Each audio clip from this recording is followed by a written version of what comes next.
இந்த video education மற்றும் information purpose only மட்டும்.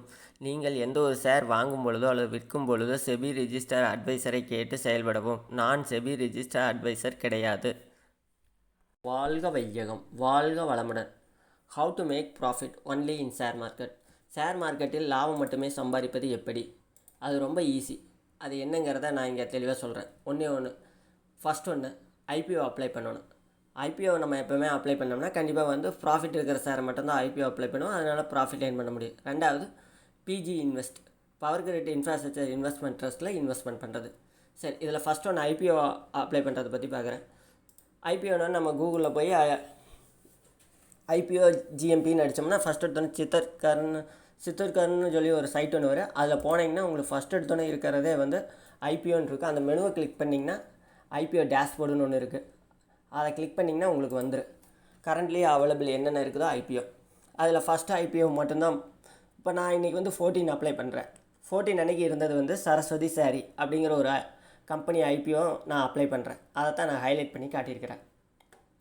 அதுக்கு அடுத்தது என்னென்னா, இதில் மேஜராக 2 பாயிண்ட்டை மட்டும் நம்ம பண்ணுறப்ப 2 விஷயத்தை மேஜராக கன்சிடர் பண்ணலாம். ஒன்று என்னென்னா, ஃபஸ்ட்டு ஒருத்தவங்க சப்ஸ்கிரிப்ஷன் எப்போவுமே மினிமம் 10 டைம்ஸ்க்கு மேலே இருக்கணும். ஃபார் எக்ஸாம்பிள் இந்த சார் நான் அப்ளை பண்ணுறப்ப பார்த்தீங்கன்னா 16.48 டைம்ஸ் அது சப்ஸ்கிரிப்ஷன் டைம்ஸ் ஷோகேஸ் பண்ணுச்சு. ஸோ ஆல்மோஸ்ட் 10 டைம்ஸ்க்கு மேலே ஒரு கிடைக்கினாலே கண்டிப்பாக அது நல்ல ஒரு கம்பெனின்னு அர்த்தம். ஸோ இது ஒரு பாயிண்ட்டை நோட் பண்ணிக்கிட்டேன். அதுக்கு அடுத்தது என்னென்னா ஜிஎம்பி, அதே கிரே மார்க்கெட் ப்ரீமியம்னு சொல்லுவோம். அதை பார்த்தீங்கன்னா இதில் 80 ரூபீஸ் போட்டிருந்தாங்க.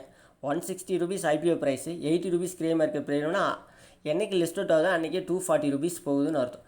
ஸோ இது எனக்கு இதில் மினிமம் ஒரு 30% மேலே எஸ்டிமேட்டட் லிஸ்டிங் ப்ரைஸ் இருந்துச்சுன்னா ஒர்த்து.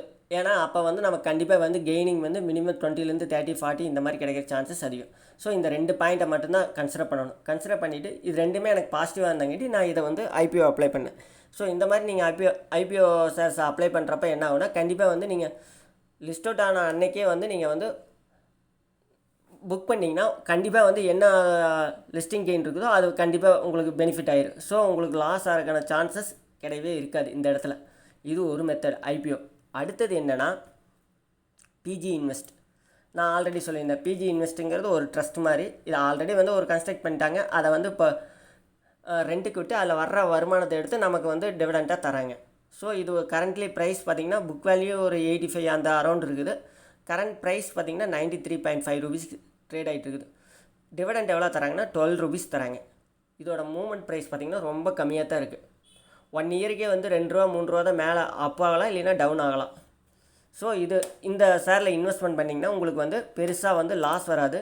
ப்ராஃபிட் உங்களுக்கு டிவிடெண்ட் கண்டிப்பாக 12 ரூபா இப்போ கரண்ட் இயர் 12 தந்துட்டுருக்காங்க. ஸோ இது மேபி 1 or 2 பீஸ் இன்க்ரீஸும் ஆகலாம், டிக்ரீஸும் ஆகலாம்.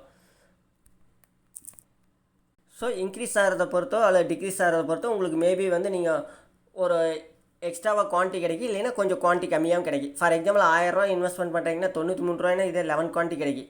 இதே நாளைக்கு 100 ரூபாய்க்கு போயிடுச்சுன்னா 10 குவான்டிட்டி தான் கிடைக்கும். அதே சமயம் 85க்கு வந்துச்சுன்னா அப்போ இன்னொரு குவான்டிட்டி சேர்த்து 12 குவான்டிட்டியாக கிடைக்கும். ஸோ உங்களுக்கு எப்படி பார்த்தீங்களாலும் அட்வான்டேஜ் தான். ஏன்னா 12 குவான்டிட்டி கிடைச்சா அதுக்கான டிவிடெண்ட் கிடைக்கிறது அதிகமாக இருக்குது.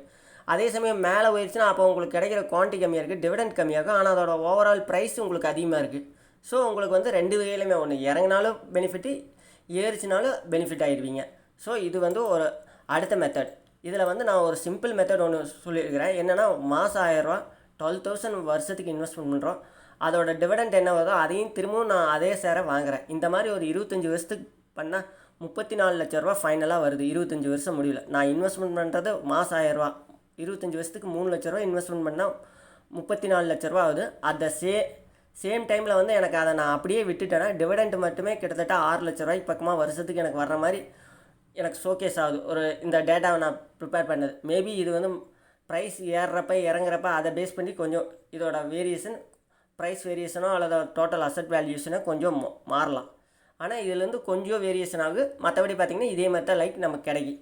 ஸோ இதன் மூலம் நம்ம லாபம் மட்டுமே எர்ன் பண்ணலாம். இந்த 2 மெத்தடை யூஸ் பண்ணிங்கன்னா கண்டிப்பாக பிகினராக இருந்தீங்கன்னா உங்களால் ஃபஸ்ட் எடுத்தோன்னா சக்ஸஸ்ஃபுல்லாக ஷேர் மார்க்கெட்டில் இன்வெஸ்ட்மெண்ட் பண்ண முடியும். இந்த வீடியோ உங்களுக்கு பிடித்திருந்தால் சேனலை சப்ஸ்கிரைப், லைக் அண்ட் ஷேர் செய்யவும்.